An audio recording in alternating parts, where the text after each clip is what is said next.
آپ نے کہا یہ میری لاٹھی ہے، اور ساتھ کیا عرض کیا کہ اے اللہ میں اس پر ٹیک لگاتا ہوں اور اس سے اپنی بکریوں کے لیے پتے جھاڑتا ہوں، اور اس سے میرے دوسرے کام بھی نکل آتے ہیں۔ معارب اخرى، اس کی تفسیر میں جو دوسرے کاموں کا لفظ آیا ہے، فرمایا تفسیر میں فرماتے ہیں کہ اس کو ہاتھ میں لے کر اس کے سہارے چلنا، اسے رو ہاتھ وچ لے تے اس دے سہارے نال چلنا، اس سے بات چیت کر کے دل بہلا لینا۔ موسیٰ علیہ السلام اسے دے نال گلاں بھی کر دے ہوندے سن۔ اگے فرمایا اس کو ہاتھ میں لے کر اس کے سہارے چلنا اور بات چیت کر دل بہلا لینا، اور دن میں اس کا درخت بن کر آپ پر سایہ کرنا۔ دن نو یہ لاٹھی درخت بن کے آپ اتے سایہ کر دی سی، اللہ دا قرآن ہے۔ رات میں اس کی دونوں شاخیں روشن ہو کر آپ کو روشنی دینا، اور اس سے دشمنوں، درندوں اور سانپوں بچھوؤں کو آپ کا مارنا، کنویں سے پانی بھرنے کے وقت اس کا رسی بن جانا اور اس کی دونوں شاخوں کا ڈول بن جانا۔ موسیٰ علیہ السلام جو کنویں جو پانی بھرنا ہوندا سی، وہ جڑا اسا سی وہ رسی بن جاتا، جڑا اگے دو شاخاں سن وہ ڈول بن جاتا سی جن دے نال آپ پانی بھردے سن۔ فرمایا باوقت ضرورت اس کا درخت بن کر حسب خواہش پھل دینا، اور فرمایا اس کو زمین میں گاڑ دینے سے پانی وغیرہ نکل آنا۔ موسیٰ علیہ السلام دے پتھر دے مار دے تے چشمے جاری ہو جاندے ہیں۔ وہ اے معجزات اس اسے دے نال آپ دے ظاہر، حضرت موسیٰ علیہ السلام اس مقدس لاٹھی سے یہ تمام جو کام بتائے یہ نکالتے تھے۔ اب جب فرعون نے کہ دربار میں موسیٰ علیہ السلام یعنی ہدایت کے لیے تشریف لے گئے، موسیٰ علیہ السلام نو دعوت حق اسلام دی دعوت واسطے تشریف لے گئے، او جڑا فرعون سی انہیں آپ دے مقابلے دے اندر آپ نو جٹلاون تو بعد آپ دے مقابلے دے اندر انہیں جادوگر اکٹھے کر لے، جادوگر اکٹھے کیتے، حتیٰ کہ قرآن نے اس واقعہ میں اس طرح بیان فرمایا کہ فرعون نے ایک میلہ لگوایا۔ ہن معلوم ہوا کہ میلہ لگوانا اے فرعون دا کام سی۔ میلے لگوانے جڑے پیر اج میلے لاندے نے، اے فرعون دے نقشے قدم تے چلدے نے۔ میلے یا یزید لاندا سی یا فرعون لاندا سی۔ اللہ دے ولیاں دے ہمیشہ عرس ہوندے آئے نے تے عرس ہوندے رہن گے قیامت تک۔ میلے مولے نہیں لگدے ولیاں دے، اللہ دے جڑے بزرگ ولی لوگ نے، اے میلے لانے فرعون دا کام سی تے فرعون دی قوم دا کام سی۔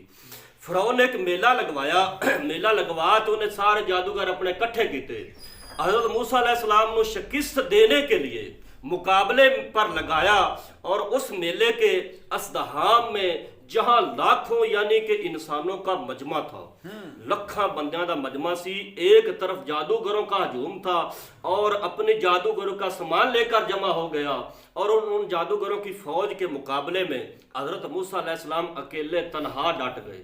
موسیٰ علیہ السلام اللہ دے نبی اکیلے تنہا ہی ڈٹ گئے۔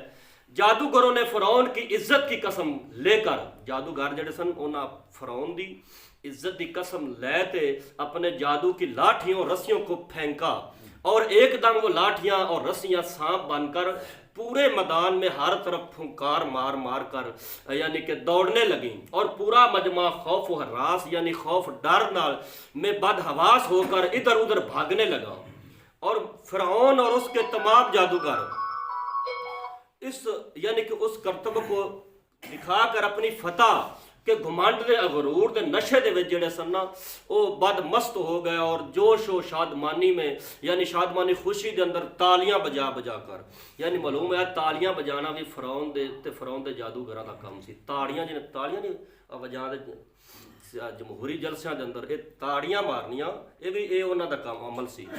تالیاں بجا بجا کر اپنی خوشی کا اظہار کرنے لگے کہ اتنے میں اچانک حضرت موسیٰ علیہ السلام نے اللہ کے حکم سے اپنی اس مقدس لاٹھی کو ان سانپوں کے ہجوم میں ڈال دیا، تو یہ لاٹھی ایک بہت بڑا اور نہایت ہیبت ناک اسدہ یعنی سانپ بن کر جادو کی تمام سانپوں کو نگل گیا، ایک لقمے میں ہی نگل گیا۔ یہ معجزہ دیکھ کر تمام جادوگر اپنی شکست کا اعتراف کرتے ہوئے یعنی اپنی ہار نو مندیاں ہویا سجدے وچ ڈگ پے، اور سجدے ڈگے تے با آواز بلند اعلان کرنا انہاں شروع کر دیتا، آمنا برب ہارون و موسیٰ، یعنی ہم حضرت ہارون علیہ السلام اور حضرت موسیٰ علیہ السلام کے رب پر ایمان لائے۔ چنانچہ قرآن مجید نے اس واقعہ کو اس طرح بیان فرمایا، اللہ فرماتا ہے جادوگروں نے کہا کہ اے موسیٰ آپ اپنا عصا پہلے ڈالیں گے یا ہم پہلے ڈالنے والے بنے؟ ان گل تے غور کریا ہے۔ تو آپ نے فرمایا، موسیٰ علیہ السلام نے فرمایا کہ بلکہ تم ہی ڈالو۔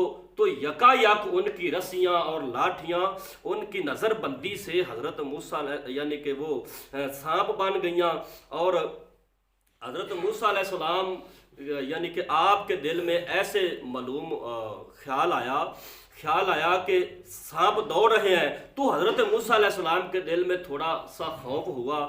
تو ہم نے، اللہ فرماتا ہے موسیٰ علیہ السلام کے دل میں تھوڑا خوف ہوا، اللہ فرماتا ہے ہم نے فرمایا کہ تم ڈرو نہیں۔ اللہ نے فرمایا اپنے نبی کہ تم ڈرو نہیں، تم ہی غالب رہو گے، اور تمہارے ہاتھ میں جو عصا ہے اس کو ڈال دو۔ اور ان لوگوں نے جو سوانگ بنایا ہے، فرمایا ان لوگوں نے جو سوانگ بنایا ہے، یہ عصا بن کر یہ عصا سب کو نگل جائے گا، اور جادو معجزات کے مقابلے میں جہاں بھی آئے وہ کامیاب نہیں ہوئے۔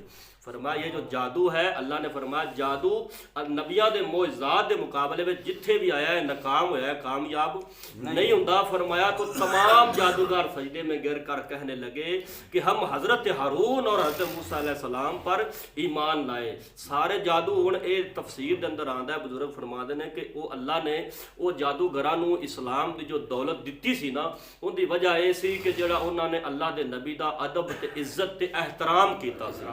انہوں نے کہا سی کہ اللہ دے نبی وار پہلے تساں کرنا ہے یا اساں کریے۔ اس سے ادب احترام عزت دی وجہ دے نال اللہ تعالیٰ انہوں نے ایمان دی دولت عطا فرمائی سی۔ معلوم ہے اگر نبیاں دا احترام، نبیاں دی عزت دل دے اندر نبیاں دی محبت نہ ہوئے تو بندہ بے ایمان ہی پھر رہندا ہے۔ جدو جنی دیر تک جدو نبیاں دی عزت احترام تے ادب کرے گا پھر ہی اللہ تعالیٰ انہوں نے ایمان دی دولت عطا فرمائے۔ دعا اللہ تعالیٰ عمل دی توفیق عطا فرمائے۔ آمین۔